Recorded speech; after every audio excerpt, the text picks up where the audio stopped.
Είμαστε σε ένα από τα μεγαλύτερα event του καλοκαιριού. Beach Party, Karoten, Panic Records. Πώς νιώθεις για όλο αυτό?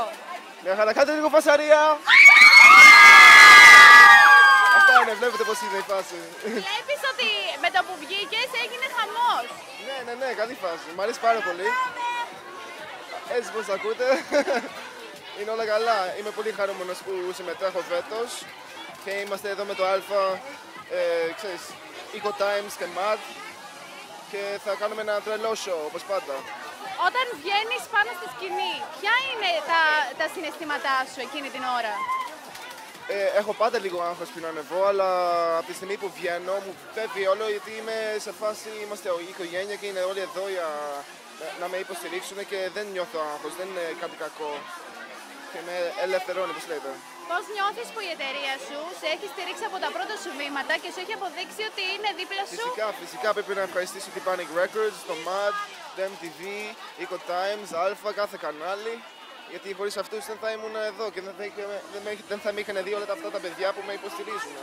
Το καλοκαίρι, ποια είναι τα σχέδιά σου, οι συνεργασίες σου?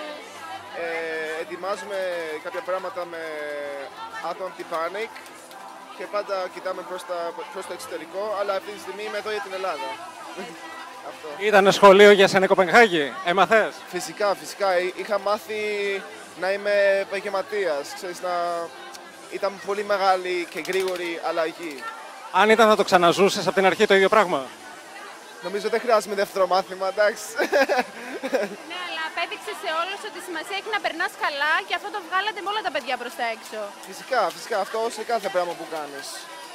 Απλά εγώ πήγα για δικούς μου λόγους και όχι για φήμη. Και όποιος πάει 2, 3, 4 φορές πάει για φήμη. Δεν θέλω αυτό. Θέλω να στείλεις ένα μήνυμα στους θαυμαστές σου, γιατί είναι πάρα πολλοί και περιμένουν από το πρωί όλοι εδώ. Θέλω να τους στείλεις ένα μεγάλο μήνυμα. Ευχαριστώ που περιμένετε πάντα μέχρι να βγάλω το επόμενο κομμάτι.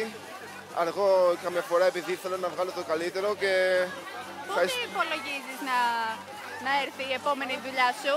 Το καλοκαίρι τώρα και άλλο ένα το χειμώνα και ένα δίσκο.